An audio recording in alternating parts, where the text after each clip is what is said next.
Good evening and welcome to this week's Cyber Banter with Fletus Poston. For those who haven't followed me before, my name is Fletus Poston, and I look forward to sharing my expertise with you tonight. We'll tackle a couple different stories. I will allow the comments are open, so feel free to hop in and share any questions, comments that you have with me. I will run this for about 35, 45 minutes, depending on the flow of comments.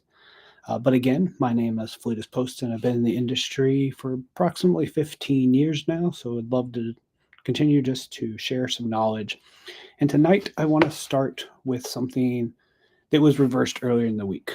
For those who have been following with the new inauguration of our new president, there was a ban that was put in place for a big social media platform. The ban was lifted less than 24 hours after it was put in place. And I am referring to TikTok.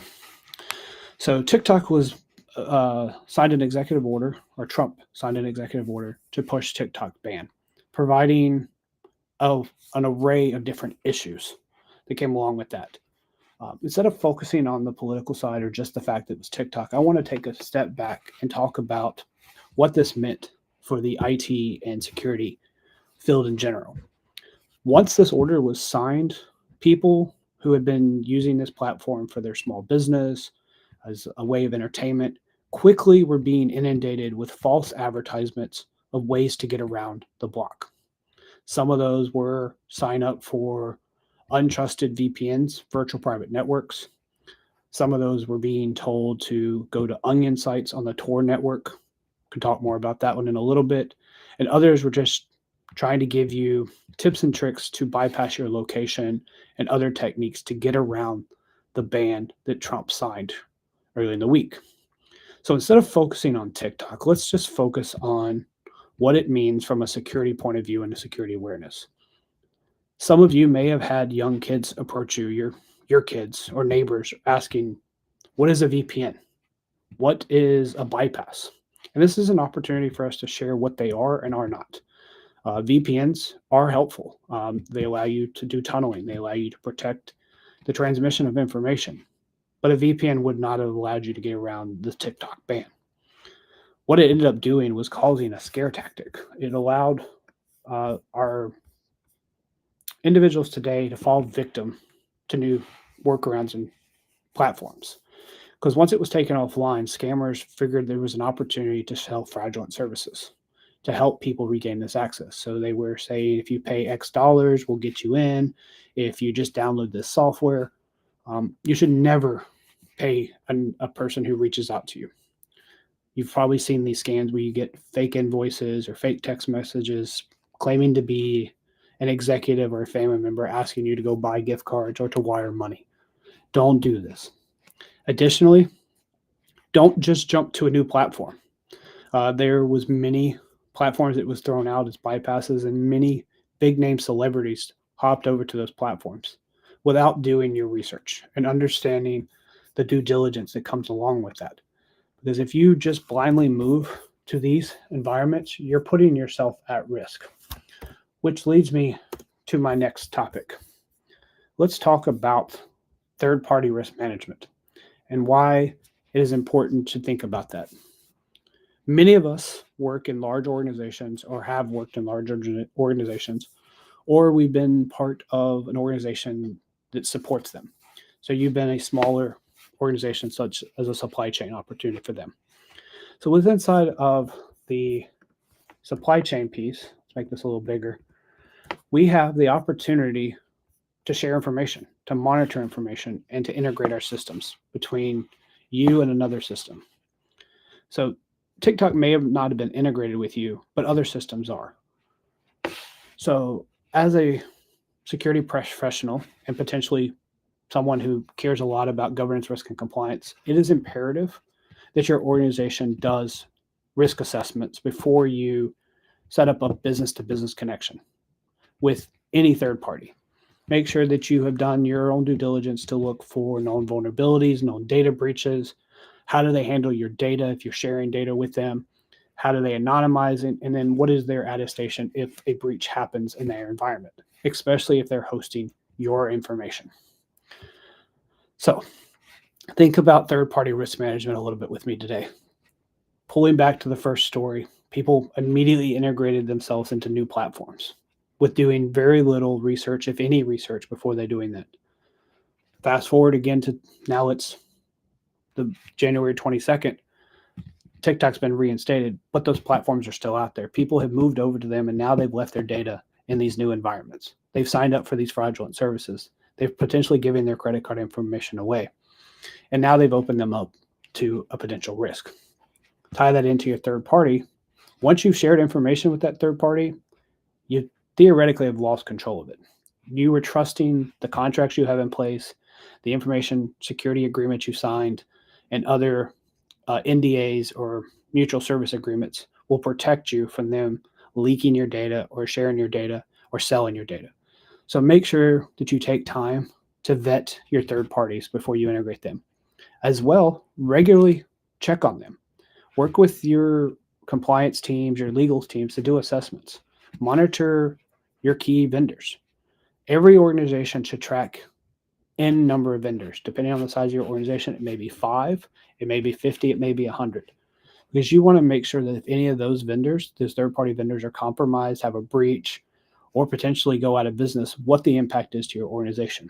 This is where your business continuity comes back in, or your incident response plans, or both will be adequate or will need to be initiated and tested when it comes to third parties. Because at that point in time, you are now needing to enhance your visibility. You need to quickly triage. Do I need to lock them out? Do I need to quarantine all emails coming from this vendor? Do I need to break that tunnel, that B2B connection that we've established between our Azure tenants, our AWS tenants, or what other integrations you've set between the two of them? This is that preferred list I'm referring to.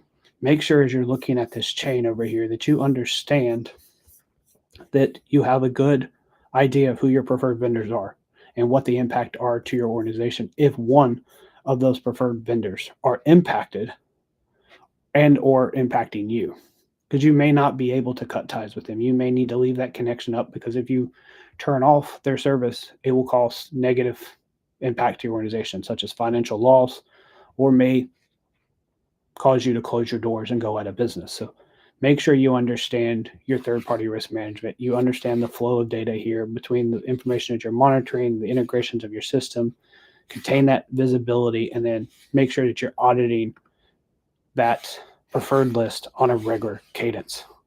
It's important to also understand that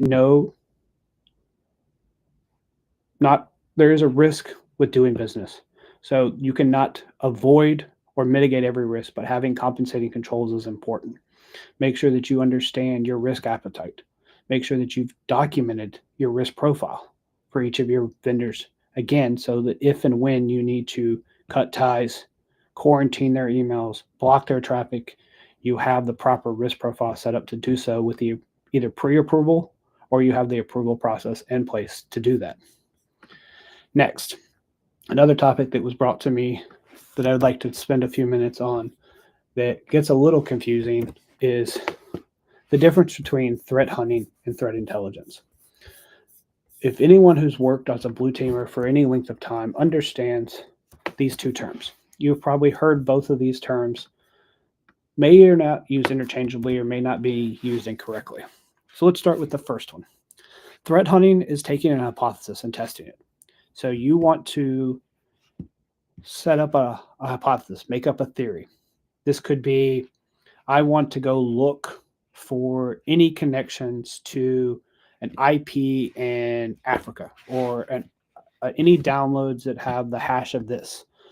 These are called indicators of compromise. You want to look for those data just to see the amount of traffic.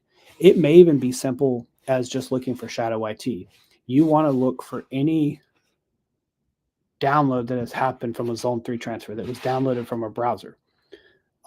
For those who don't know, when you download something out of your Chrome, Firefox, Edge, there's a marking that tells you what zone it came from. It's called a Zone 3 transfer.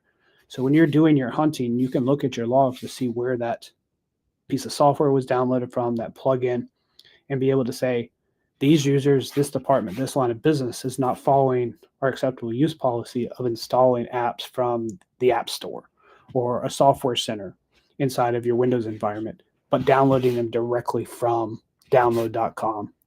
Or they're downloading it from the vendor site, which may be approved, but you'd rather have that software installed so that it can be scanned, monitored, and tracked, especially if it's a licensed piece of software. Where the other side is your threat intelligence. This is where you already know the indicators of compromise. You know the IP, you know the hash, you know the tactic, technique, and procedure of an adversary, and you're looking to see if this applies to your environment. You generally get your threat intelligence from vendor feeds, information sharing groups, three-letter agencies if you're in the US, and you're piping those into either a threat intel platform, you're loading them in directly into your SIM, and then you're doing searches across your environment to see if there's a hit. Think of this simply as a signature in the former antivirus days. That is your threat intelligence. You're taking a piece of known bad and looking for it in your environment. So you'll do a scan of your logs and or your endpoint, your server, your network, looking for certain activity. And this is presented to help you determine if you are under attack, currently are compromised, or if these individuals actually are already in your environment and now exfilling your data. So let's dive into a little bit more about this. I have another article that goes through a little bit more of this. And this is again, oops, there's an ad. Give me 1 second to scroll past it. Is understanding the difference between these. I kind of already got about this, but I'll dive into a little bit more with you. So threat intelligence is data collection, understanding what data you have and being able to review it. Next is your data analysis. Do you have the ability to determine what's going on when it comes to, sorry, I scrolled too far. Looking at your raw data and evaluating what has been collected and does it need to be analyzed. Then you're doing contextualization. You're understanding, is this a potential threat in my environment? Then you move into actionable insights. What steps are you going to take? Are you going to block this traffic? Are you going to allow this traffic but monitor it and see where it's coming from? And these are all the steps that come from the cyber intelligence piece. Where hunting, on the other side, is you actually looking through and looking for that hypothesis, looking for a skilled analysis, diving into the analysis tools, and then focusing on that advanced threat, which leads you into the difference between the two of them. One big model, not to push it too much, is Splunk. The team at Splunk has put together a peak model. So you have the peak threat hunting framework. And I can share some of these with you in the chat when I'm done, or I will post it if you can't find it. But you just need to understand what you're hunting for, understand what you're looking for and why it's important to you. Because if you don't think about it, it's hard to understand why are you hunting. So you need to understand what you're going to go through. And then that hypothesis, the baselining of your hunt, and then choosing your best path. Again, not every hunt is going to be successful. So you need to understand why you're hunting and which type of hunt you want to do. I mentioned a couple already. Do you want to look for registry changes on your Windows environment? Have they set new keys? Do you want to look for a Zone 3 download? Do you want to look for the amount of data that has left your environment or unusual logins? Fletus doesn't normally log in at 2 a.m.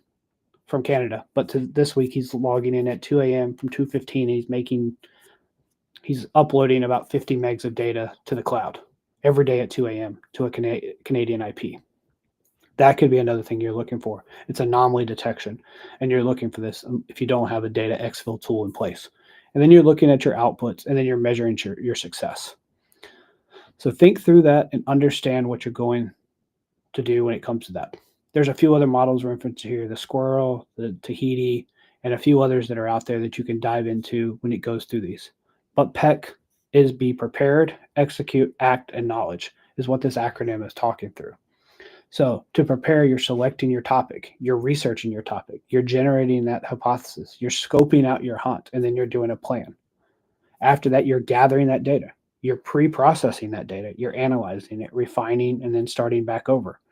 At that point, you're executing. Once you've done all this, at this point, you're You're gleaming knowledge throughout this entire process, and then you will act. You'll preserve the artifacts from your hunt. You'll document your findings. You'll create new detections either in your SIM, in your endpoint detection and response, or you'll add it to your firewalls to block the traffic, alert on the traffic, or log the traffic. And then you add a new topic to your backlog and continue, and then you wash, rinse, and repeat. This allows you to get through what we call the peak. You've prepared, you've executed, you've acted, and then you're also gaining knowledge from them. So think through that for a little bit, understand the difference that comes with it, and then just dive into the differences you're understanding. It's important that everyone understands what is in their environment, because we all know that not every activity can be easily detected. We talk about this many times in our field. Prevention is key, detection is a must. Response is inevitable. We have to be able to respond. But we just talked about sometimes you're not going to be able to respond. Sometimes you're going to have to rely on digital forensics. This is where your hunting comes in. You're going to have to take time and look at your baseline. If you have it, baseline your log ingest.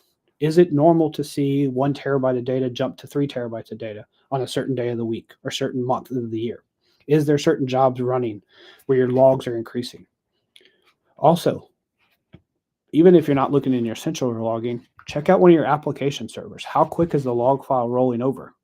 Is there a bad piece of code that's causing your logs to roll every minute or every few minutes? Or do you have an adversary on the box who's stuffing things to get the logs to roll quick enough that it's hoping that you won't be able to catch them and they won't get ingested into your SIM, allowing them to be in the environment longer before being detected? These are just some things to think about. So far in the last 15 or so minutes, we've covered not jumping to new platforms without doing research. Just because politically we are asked to stop doing something doesn't mean that that's the best action. You need to do your due diligence, and you need not to try to bypass security controls, both personally and professionally.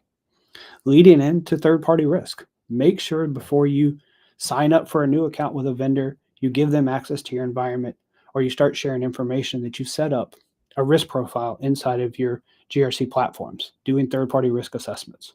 Make sure you have attestation in case you need to either break ties or you need to get legal involved because of an incident or a breach or a data loss. Data loss is something that we are going to continue to deal with in 2025. Everyone has a digital footprint. The more and more we get out there, the more and more we share. So I was just talking a little bit about threat intelligence and threat hunting. You as an individual have a digital footprint that's going to show up and be part of someone's threat intel or threat hunt. At any point in time, with all the new data breaches that come out, your email, your phone number, your social, your credit cards will all be part of what they call data dumps. They're uploaded to a paste bin, they're uploaded to an Onion site or Torch site. They can be downloaded and put into someone's environment. At that point in time, they're mining that data. They're looking for ways that they can compromise you and sell that. If they've got a token or if they got the username and password, an initial access broker may try to sell that foothold and allow someone else access with that token, knowing that it's set to expire in 7 days versus 30 minutes or 1 hour. So think through that when you're setting up your environments. Additionally, another topic that I discussed earlier today that I'd like to pull the string on a little bit more with you guys as well is when you onboard a new employee, what are you doing to baseline their knowledge? Do you have formal security gates, for lack of a better term, before they start? In their pre-employment, are they giving a document to read? On their day one, are they sitting down with security or the people team or your HR team who's giving them guidelines on here's how you access your policies and procedures, either in Confluence or SharePoint or another platform?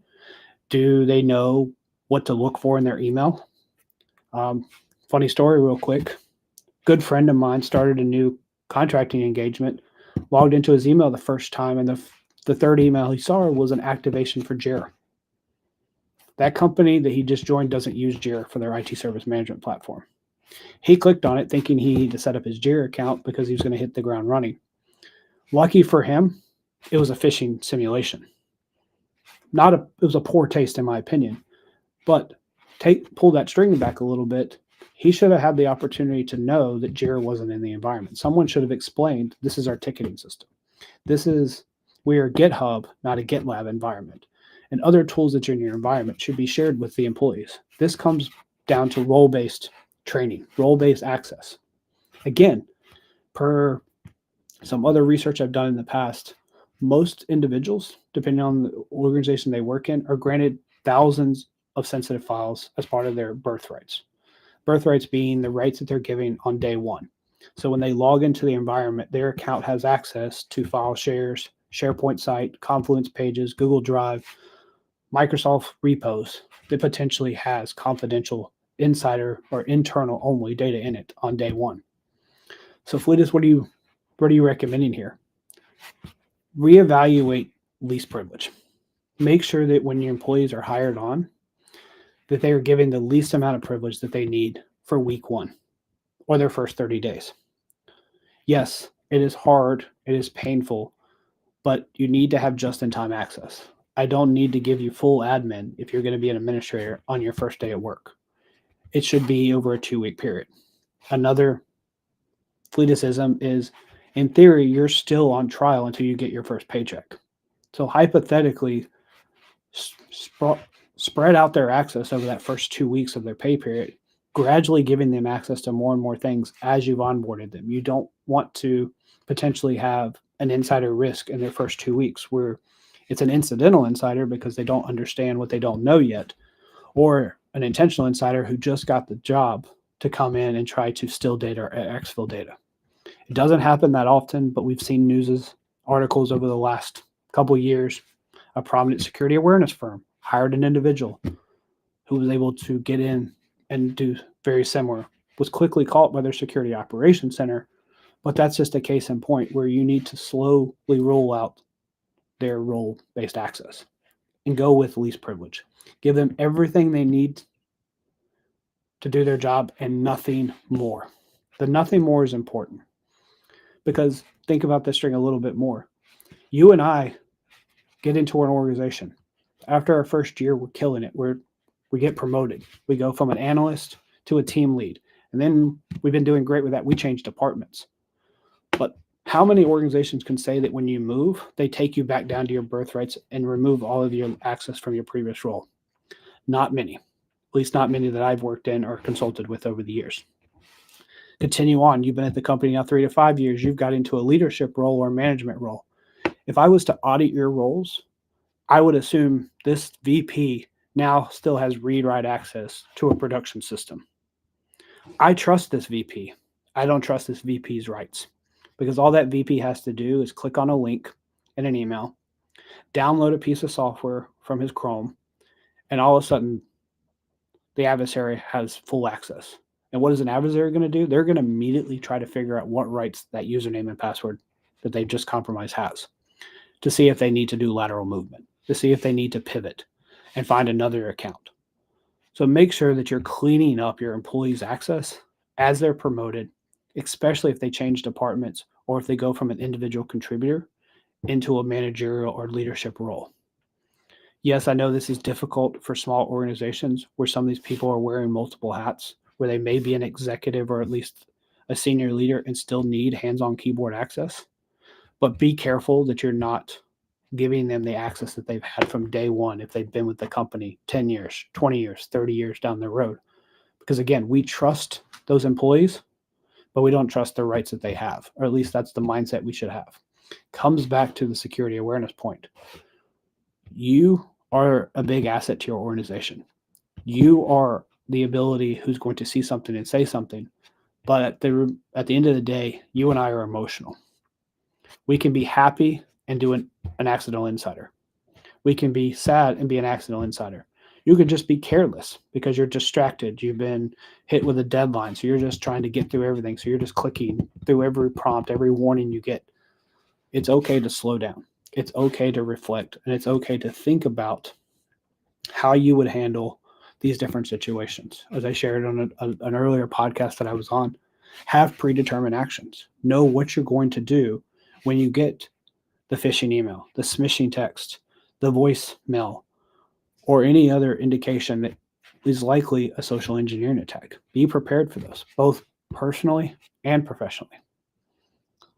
We've all been taught numerous things across our life. We know when to open the front door. We know not to touch a hot stove.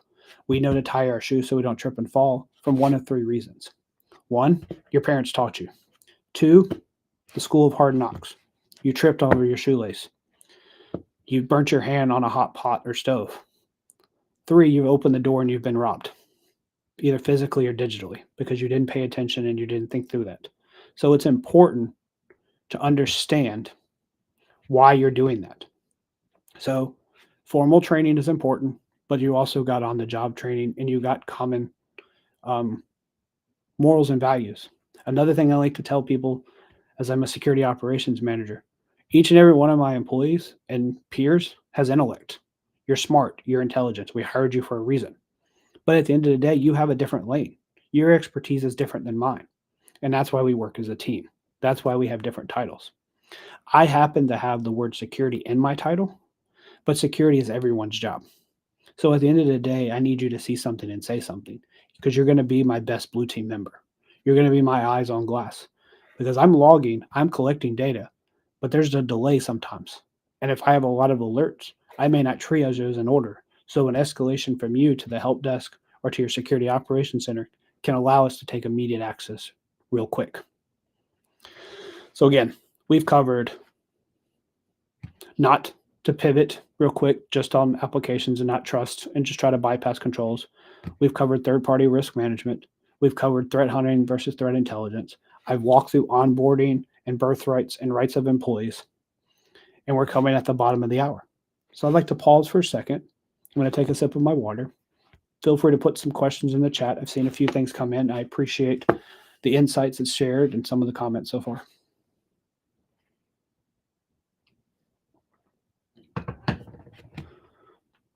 So if there's not any questions, I will leave you with some parting words and ask that you take a moment to like and subscribe from the channel. For those who've been following me for a little while, I have committed to putting out a daily food for thought or a daily short Monday through Friday on different topics. Those who've been following along this week, it's around application security and secure coding. All the videos I've posted so far and for the rest of the week will be around handling the application security piece. And I have also posted some recent videos that goes into the incident management and the incident response piece and some other topics. Again, I've been in this field for approximately just over 15 years now. I've done a little bit of everything in IT. I'm a dedicated blue team member who has a strong passion for security awareness and human risk. So I look forward to learning more with you guys, from you guys, and interacting with you as I continue to build out these things. As we're in 25, I will probably do these cyber banter sessions weekly, if not bi-weekly. I will continue to push out content. I thank you for your time this evening, and I look forward to seeing where this community goes. Not just the community that I'm sitting here talking with today, but just the InfoSec as a whole. We have a new generation coming behind us. We have aspirations for the next generation to come in. So last food for thought, last moment for you. Pick up reverse mentorship. Make sure that you are pouring into the next generation. Find someone who's a few years behind you and mentor them. Make sure that mentee is aware of your strengths, your weaknesses. You're not there to make a clone of yourself, but you are there to help them bridge the gaps, to learn how to get out of the ditch when they get into it. Additionally, it doesn't have to be a physical mentorship. There are many of us who are probably listening to this today or in other communities. You're a team of one. You're the only IT or the only security professional. So having a mentor that you can interact with on Slack, Discord, Signal, or other platforms to say, hey, I need help is imperative. Next, find a mentor or a mentee who's your peer. So someone at the same stage as you. They may be at the same title or title around you that you can bounce ideas off of, and you can have a healthy competition with. Who's going to get the better job? Who's going to get the promotion first? Who's going to get the next certification? Who's going to lead the next discovery to find the next CVE, the next insight is healthy for you. And then finally, have a mentor who's ahead of you. So I just mentioned you should have 3 stages of reverse mentorship. someone who's already been before you. This could be a director, a VP, and to be honest, this could also be someone who's not in cybersecurity or information security. They could be in finance, they could be in marketing, who are just there to lead you through your next stages. Because some of us will have aspirations to move into people leadership, where some of us will have aspirations to move into more of a technical architect, team lead, and having that insight from someone who's been there, who's done the role, and or someone who has worked in the industry as a leader, an executive leader, a VP is also imperative for you. So again, leaving you with that, everyone should be a mentor. Everyone should have a mentee, no matter if you've been in the field 1 day or 30 years. Have a great evening. Look forward to catching up with you again.